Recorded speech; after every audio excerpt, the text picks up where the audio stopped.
Kawan Kaliber, kita berjumpa lagi dalam Kaliber Kupas dan Analisa Berita bersama pengamat sosial politik kita, Mas Indra Karismiaji. Halo Mas Indra, Halo Mas Edi Wahyudi dan kawan Kaliber semua, semoga kita di mengawali awal pekan minggu ini ini, nih Mas. hari Senin, Senin yang semangat untuk semua setelah kita melalui long weekend. Iya, biasanya orang nggak suka hari Senin karena habis libur Sabtu Minggu. Lah ini habis libur Kamis, Jumat, Sabtu Minggu ini mudah-mudahan masih ada semangatnya. Mudah-mudahan semangat. Iya, Mas Indra, beberapa kali ya, 2 kali kalau nggak salah kita sudah kupas pelanggaran yang dilakukan oleh Ketua KPU. Nah, sekarang ini masih ada lagi menyusul pelanggaran berikutnya. Ini sudah Oh ya, ketujuh kali kalau nggak salah ya. wah ini memang orang ini sakti sekali ya. Kita juga Iya, waktu itu memberikan judul betapa saktinya Ketua KPU ini. Nah ini sekarang ada berita apa lagi nih Mas? kemarin kan pelanggaran soal pemilu, pilpres ya. Nah, sekarang ini kan musim apa namanya pilkada sebentar lagi. Nah, ini yang dilanggar juga terkait dengan pilkada, bukan main. Apa beritanya Mas? Saya ambil dari poskupang.com. KPU tabrak konstitusi terkait caleg terpilih dilantik usai kalah pilkada. Komisi Pemilihan Umum atau KPU mengkonfirmasi bahwa caleg terpilih yang mencalonkan diri pada Pilkada 2024 tak berkewajiban untuk melepas kursi dewan yang diraih untuk periode 2024-2029. Ketua KPU RI Hashim Asy'ari tak mempermasalahkan jika mereka dilantik menyusul setelah kalah dalam Pilkada 2024. Pakar Hukum Kepemiluan Universitas Indonesia, Titi Anggraini, menilai pernyataan Hashim Asy'ari menabrak konstitusi dan tertib hukum tata negara. Kalau sampai caleg terpilih pemilu DPR dan DPD 2024 bisa dilantik menyusul karena alasan maju pilkada, maka hal itu inkonstitusional karena telah merusak prinsip kebersamaan kedudukan di dalam hukum dan pemerintahan sebagaimana dijamin pasal 27 ayat 1 dan pasal 28D ayat 3 Undang-Undang Dasar 1945, jelas Titi Anggraini. Hal itu juga bisa melanggar hak warga negara atas pengakuan, jaminan, perlindungan, dan kepastian hukum yang adil, serta perlakuan yang sama di hadapan hukum sebagaimana ditentukan dalam pasal 28D ayat 1 dan pasal 22E ayat 1 UUD 45. Lanjutnya. Titi menambahkan, pelantikan susulan bagi caleg terpilih yang maju pilkada 2024 adalah perbuatan yang jelas-jelas merupakan pembangkangan atas putusan Mahkamah Konstitusional nomor 12 garis miring PUU 22 garis miring 2024.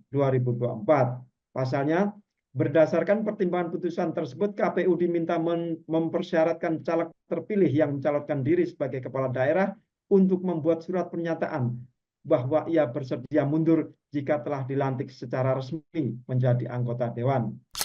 Itu Mas. Ya, ini bicara tentang cara pandang dan kembali kewarasan bernegara ya. Agak bingung juga saya dengan ketua KPU kita ini bagaimana memandang hak-hak warga negara, bagaimana peran kita sebagai wakil rakyat, sebagai calon kepala daerah yang juga harusnya mengabdi untuk rakyat, bekerja untuk rakyat. Ini kan beliau punya bayangan, ya kalau aturannya itu kalau sebelum resmi dilantik, dia belum menjabat. Jadi nggak apa-apa, untuk nggak usah mundur, mau mundur dari mana kan belum belum menjabat. Gitu. Jadi ya walaupun harusnya dilantik tanggal bulan Oktober 2024 ini, karena pilkadanya November ya nanti mundur aja pelantikannya, tergantung kepilih atau enggak kan begitu kan cara cara berpikirnya Ya, ketua dilantik susulan KPU. itu. Ya, dilantik susulan. Tapi kita kalau mau berpikir secara sederhana saja, ya kan, misalnya nih Mas, kita kita mau merekrut asisten rumah tangga lah kan, untuk tugasnya bersih-bersih rumah kita. Nah, kita sudah menunjuk asisten rumah tangga kita dan mulainya Oktober gitu.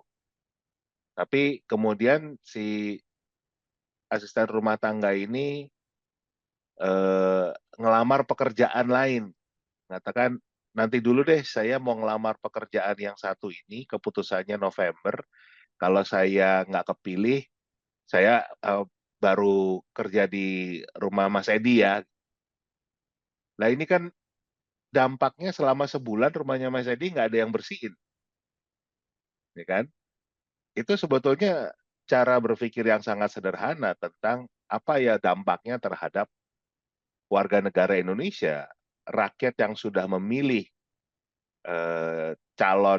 yang sudah memilih calon wakilnya, yang harusnya per Oktober itu sudah bekerja, sekarang ini kosong karena kepentingan pribadinya didahulukan untuk maju sebagai calon kepala daerah.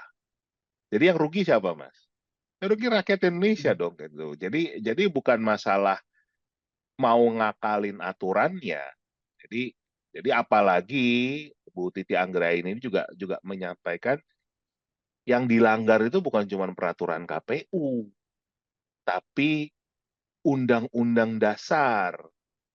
Ini kan beliau menyampaikan ya kan, Undang-Undang Dasar pasal 27 ayat 1, pasal 28D ayat 3, kemudian juga Putusan MK eh, juga. bahkan ada putusan MK juga. Jadi betul-betul aturan yang harusnya menjadi landasan dari aturan lain. Nah, ini mau coba diakali sama ketua KPU. Dan saya juga nggak ngerti sebetulnya apa sih tujuan dari ketua KPU ini, dan saya nggak tahu lagi mau berapa banyak lagi pelanggaran yang akan ditolerir yang dilakukan oleh ketua KPU ini oleh DKPP atau oleh rakyat Indonesia sih. Ini yang kita lihat kan rakyat Indonesia berarti terima-terima aja nih, sudah berkali-kali ketua KPU melakukan pelanggaran, bahkan pelanggarannya berat sampai ada apa? Asusila sekarang. Eh, ya bukan sampai itu, tapi kan juga sampai peringatan terakhir kan begitu. Hmm. Tapi balik dari nol lagi nih kan gitu, kayak Peringatan kayak terakhirnya 2 kali, 3 kali, Mas. iya kan gitu. Itu juga mungkin bukti kalau Indonesia itu kemampuan matematikanya lemah ya kan. Udah terakhir tapi ulang lagi gitu, dari nol Atau kayak daya kayak ingatnya yang pendek. Hitungan nah jam bisa selesai sudah. bisa jadi itu makanya rakyat Indonesia mungkin butuh konsumsi ginkgo biloba. Ya inilah apa kita di Kaliber ini kan berupaya mendorong terus supaya kembali adanya kewarasan bernegara. Ini hal yang seperti ini kita bicara tentang kepentingan rakyat. Wakil rakyat itu harusnya sudah mulai bekerja di bulan Oktober ya, dan bekerjalah. Kita punya 270 juta rakyat Indonesia kok. Kenapa jabatan itu mbok yang amanah gitu. Kalau sudah ditunjuk sebagai wakil rakyat, ya sudah bekerjalah sebagai wakil rakyat sampai akhir masa jabatan. 5 tahun ya 5 tahun. Nanti setelah itu baru cari jabatan lain, pekerjaan lain. Itu nggak masalah. Karena ini bicara dipilih oleh rakyat. Nah ini juga Mas, mungkin yang dampak dari kalau wakil rakyat kita merasa dia dipilih karena membeli suara rakyat. Kan udah saya beli. Suka-suka saya dong. Saya terus mau jadi gubernur, saya mau jadi bupati, saya mau jadi apa wali kota kan. Toh saya kan sudah membayar. Nanti saya juga maju pun saya akan bayar lagi. Nah ini yang membuat memang kondisi kehidupan bernegara kita jadi sakit, nggak waras, kita kacau balau. Karena pola-pola ini kita biarkan saja, kita tolerir. Nah ini kita nggak bicara individunya ya, tapi kita bicara secara keseluruhan. Bagaimana kita ingin supaya negara ini betul-betul dikelola dengan baik. Nah, kalau ini kita biarkan, ini bahaya. Satu, memang mereka akan yang bekerja untuk rakyat adalah mereka yang tidak punya kesadaran kalau mereka itu bekerja untuk rakyat. Mereka mungkin berpikirnya bekerja untuk kepentingan diri sendiri atau kelompoknya. Yang kedua, ini memang sudah menjadi akhir-akhir ini kan menjadi tren yang namanya aturan, konstitusi, hukum itu ditabrak demi kepentingan kelompok tertentu, keluarga tertentu, orang tertentu. Ini punya dampak, Mas. Punya dampak juga, misalnya bicara dari sisi ekonomi akan ada dampaknya. Kenapa? Kita juga pernah bahas kan. Kita juga sangat bergantung pada investasi dari luar. Ya kan, misalnya IKN atau bahkan pengembangan-pengembangan di daerah-daerah pariwisata, pertambangan, industri, itu kita butuh investasi asing, ya kan? Itu harus kita akui. Nah, cuman kalau kita sebagai penanam modal melihat di Indonesia ini aturan bisa diubah-ubah sesuka para penguasa, orang yang punya otoritas untuk mengelola negara, ya mereka nggak mau ngambil risiko dong. Karena kita juga sudah pernah bahas kan, bayangin kalau harusnya investasi mereka itu bisa kembali dalam waktu 5 tahun misalnya. Tapi ternyata diubah di tengah jalan, tiba-tiba mereka harus kembalinya baru 20 tahun. Kan rugi mereka. Nah itu yang mungkin tidak disadari, cara berpikir untuk mengubah-ubah aturan, menabrak hukum ini eh, jangan jadi kebiasaan karena punya dampak yang luas terhadap masyarakat. Ya. Nah ini Titi Anggraini ini juga menyebut aturan yang dikeluarkan oleh KPU atau Ketua KPU itu, saya bacakan kutipannya. Pelantikan susulan bagi yang maju pilkada adalah bentuk akal-akalan untuk memuluskan kepentingan segelintir orang, katanya. Ya, Ini Ketua KPU harus mengklarifikasi ini. Apa jawabannya untuk menolak anggapan atau asumsi itu. Jadi kalau tidak punya kepentingan, apa utarakanlah apa argumentasinya. Nah, ini nggak boleh semuanya itu nanti berkembang liar menjadi isu-isu yang makin menyudutkan lembaga KPU. Kalau cuma ketua KPU aja nggak apa-apa, selesai sudah periodenya selesai dia. Tapi lembaganya ini yang dipertaruhkan, nama baik lembaganya, kredibilitas lembaganya, seperti juga MK. ya.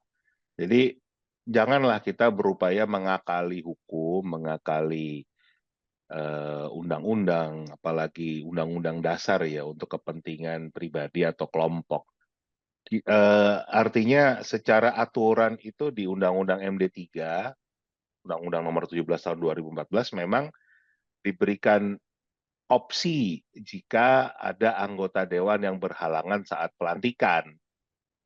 Tapi maksudnya ini kalau memang ada kondisi tertentu yang memang sangat urgent, misalnya sakit, ya kan dirawat di rumah sakit atau ya ada satu hal yang betul-betul urgensi ya, emergency sifatnya, bukan untuk kepentingan maju pilkada. Dan kalau kita bicara berhalangan yang sifatnya sakit atau apa itu kan bisa bisa waktunya nggak lama. Nah ini kan bisa sebulan lebih dari Oktober ke November akhir karena pilkada itu kan coblosannya hari pemilunya 27 November.